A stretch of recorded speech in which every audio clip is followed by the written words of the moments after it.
So I'd like to welcome to Consciousness Central Professor Jay Sanguinetti. He's at the University of Arizona and a few other places. You're into quite a few things. You're the man to talk to about ultrasound and all things associated with vibrations, both in the theoretical sense and also with practical applications. Jay, tell us what's going on. We talked to you a few years ago. I'm sure a lot of things have moved on since then. Can you give us a good overview of your world? Yes, a lot has happened since 2018, I think was the last time that we spoke. Last we spoke, we were doing non-invasive brain stimulation with ultrasound, so trying to focus a beam of sound energy into the brain to modulate the circuitry, meaning change it temporarily. And back then it was pretty crude technology. It was hard to know exactly where the beam was going, and we have to use MRI to focus it. So over the pandemic, what we did was really try to accelerate that technology, advance the technology, and really try to understand when we're trying to focus that beam of energy into the brain, are we really getting into the circuitry that we're trying to target? Is it modulating that circuitry for a short amount of time? Is it safe, is always the first question we have to ask. And the important question is, what is it like for the subjects to undergo this intervention? So we did a bunch of that work over the pandemic.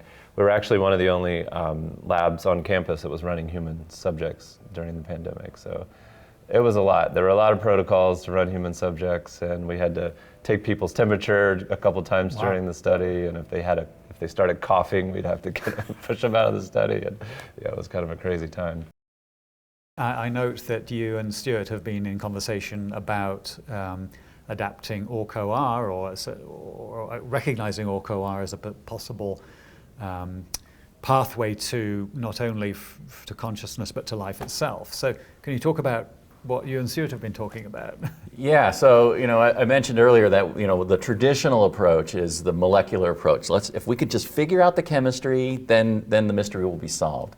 And my gut tells me that's not right, that we're missing something. And so I started a survey of the literature. Who has been thinking about the origin of life from a different perspective? And I came across Stuart's paper, The Quantum Origin of Life, and it just lit me up. I mean, there was so much exciting ideas in there. It was my first introduction to the ORC-OR theory, so I went back to the Penrose and Hammeroff papers to learn more about what they're talking about. I have a background in physics, and so some of it made sense to me. I at least understood the nomenclature and the lingo. And it is also something, I think like a lot of us, we've always wanted to know about the nature of consciousness and our minds and where it comes from and how it interacts with the material world. But I never thought about connecting it to the science that I was doing through The Origin of Life until I read Stuart's paper. And what really got me interested was he takes it to a molecular level. And he has very specific predictions about the kinds of molecules that are essential for his quantum wave function, the superposition that needs to get set up, that might lead to this collapse and the objective reduction and then the arisal of consciousness. And at that moment, I was like, I think we're studying the same thing. I think the origin of life and the origin of consciousness, they might be exactly the same thing. And that's the motivation. I always thought, what's the motivation? Why would molecules want to organize and start this elegant dance that they do and have been doing for billions of years on this planet? And he gave us that motivation, and he gave us a way to test it. Objective reduction is not a proven theory, it's just a theory. And what we did is make a much more complicated experiment than the one I just described with the shutters, but the principle is the same. And then we worked out a way that we can run the experiment with no superposition, and then run the experiment with superposition. And it's as simple as we just turn the laser off. So if you turn the laser off, our detectors detect dark count, just noise in the environment. They just spontaneously kind of collapse, right? Well, they do spontaneously collapse, but they spontaneously give off impulses. But they're never at the same time. They're never superposed. They're completely random. So we have this nice random control, and then we turn the laser on, and now we get superposed photons, and they're superposed shutter openings. And we do indeed see the interference pattern to start with, and then we see the interference pattern go away. And we see it go away in the same amount of time that was calculated in a paper by Roger Penrose and Yvette Fuentes, and I can't remember the name, but the Howell Fuentes Penrose paper, and we do see it collapse in that amount of time.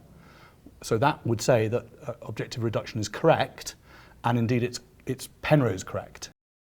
Loving in my baby's eyes, loving in my baby's eyes, loving in my baby's eyes, loving in my baby's eyes. Late at night when I take my rest, I hold your picture to my breast. Love you, baby, now you know I do anything in the world for you. Loving in my baby's eyes, loving in my baby's eyes, loving in my baby's eyes, loving in my baby's eyes. I love you, baby, I love you, baby. Mama, now you know I do. Love you, baby, I love you, baby. Do anything for you.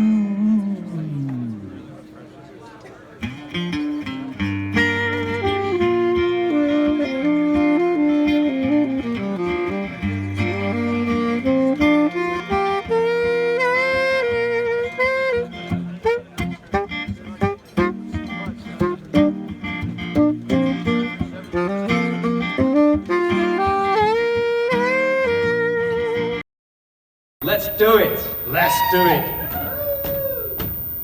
Limits bound just everywhere, Tucson not accepted. Just 1 minute, maybe 2 to get a poem accepted. Not the old days anymore when poems rule a K. Cannot do that anymore. Be quick and have your say. This one now must be quick, fly it like a plane. Lots of movement, lots of wind, totally insane. Gabble fast, slur the words, make the punters have it. Machine gun speed, spit the verbs, breed 'em like a rabbit. Trying hard to slow it down like a World War Panzer. Got a plan, make it work, so a change in stanza. There once was a fellow called God, who said it's exceedingly odd that people can stare, yet not see me there. Give Bishop Berkeley the nod. Bishop Berkeley exclaimed it's okay. With humans it's always that way. When they're not there to see Newton's green leafy tree, they claim it's there, so they say. Penrose would say that's not right. We must save these folk from their plight. The right answer perhaps is, when the waveform collapses, consciousness then sees the light. That's only apparently so, said Hammeroff. Here, I'm the pro. The answer's quite clear. Perhaps I should steer you to Tubalin. There you can go. Chalmers smiles and breaks into beams. It's all just linguistical memes. Nothing explains, despite all the claims, how chemistry turns into dreams. The thing about Chalmers' theorem is that whether you read him or hear him, it all seems a fix to believe the Matrix is all, and I'm just a sim. And whilst we're on about tricks, the thing that has me transfixed is the whole damn shebang with a nuclear clang has been hijacked by quantum mechanics. 1, 2, 3, 4. So to shift the stanza back, have a laugh and never lack a sense of fun that comes from rhyme. Pay no heed to that illusion of time. Let it go and damn the truth. All that matters is that youth And elderly experience satisfy your inner sense of who you are and what you mean inside God's enormous dream.